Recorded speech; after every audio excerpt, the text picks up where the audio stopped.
আজকের ব্লগে থাকছে জীবন্ত কুম্ভকর্ণ এবং ঋত্বিকের কাহিনী এবং হাসন্ত মুখ। হরে কৃষ্ণ এভরিওয়ান, আজকে আমরা এসেছি নরসিংদী।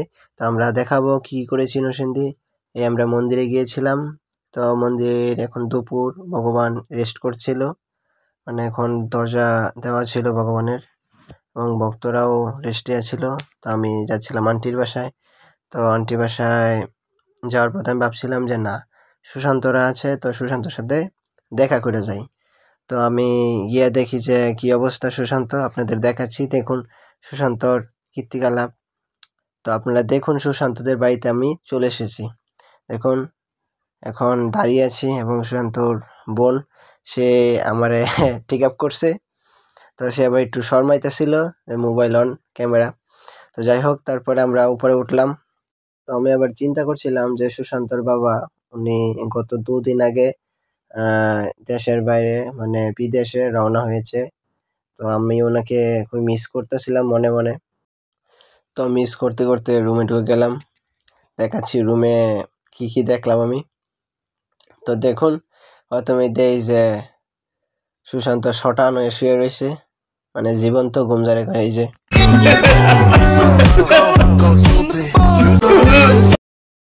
যাকে বলে জীবন্ত ঘুম, একবারে ফুরাই কুম্ভকর্ণ। তো পরে আর হেরে তোলার কষ্ট আর নিলাম না, আমার মার সাথে কথা বললাম, তারপরে চলে আসলাম।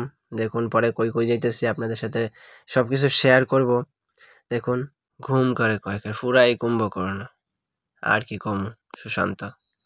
তো আমাদের ঋত্বিকা মাতাজি আমার আবার বের করে দিচ্ছে ঘর থেকে। যাই হোক, আমি আবার বের হয়ে চলে যাচ্ছি। দেখুন ঋত্বিকার কাহিনী।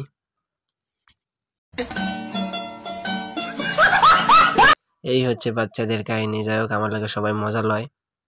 দেখুন কেমনে বাই করে দিতেছে। তো এখন আমি রাস্তায় বের হয়ে আবার আন্টির বাসায় যাচ্ছিলাম। তো আমাদের শিখতো এখন গাছেতে নামছে, দাও খাইতেছে কি।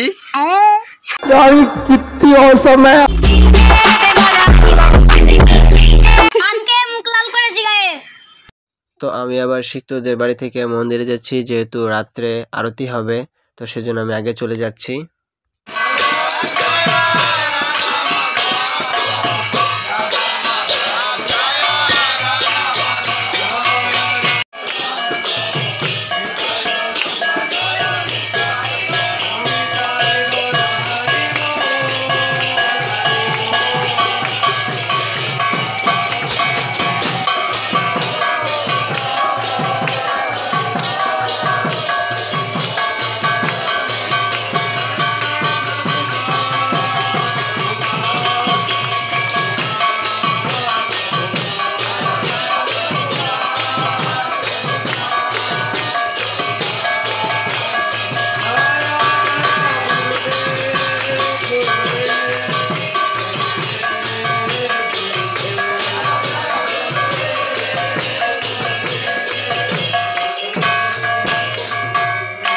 আরতির পরে এখন নৃসিংহ আরতি হচ্ছে। ভগবান শ্রী নৃসিংহদেবের আরতি।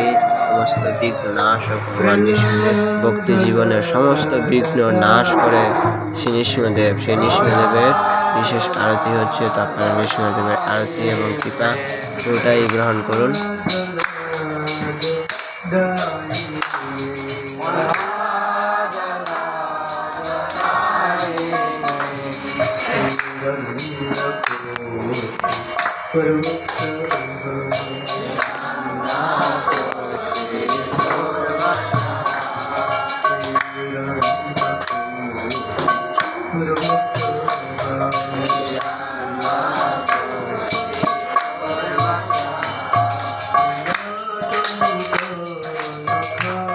তো আরতি শেষে জগন্নাথকে দর্শন করার সৌভাগ্য পেয়েছি। জগন্নাথকে দেখুন কত সুন্দর করে জগন্নাথকে সাজিয়েছে। অবশ্য জগন্নাথ এমনিতে সুন্দর এবং জগন্নাথের শরীরে যে বস্ত্রগুলো লাগে সেগুলো অনেক সুন্দর হয়ে যায়, কারণ উনি জগতের নাথ, অনন্তকোটি ব্রহ্মাণ্ডের মালিক। দেখুন এখানে আমাদের ছোট বিগ্রহ আছে এবং আমাদের শ্রী বড় বিগ্রহ জগন্নাথ স্বামী। জগন্নাথ স্বামী কি জয়। এখানে রাধা মাধব কীর্তন হচ্ছে এবং এখানে একটু পাঠ হবে। তো আমরা রাধা মাধব কীর্তন শুনে, পাঠ শুনে, প্রসাদ পেয়ে তারপরে আমরা স্বস্থানে প্রস্থান করব।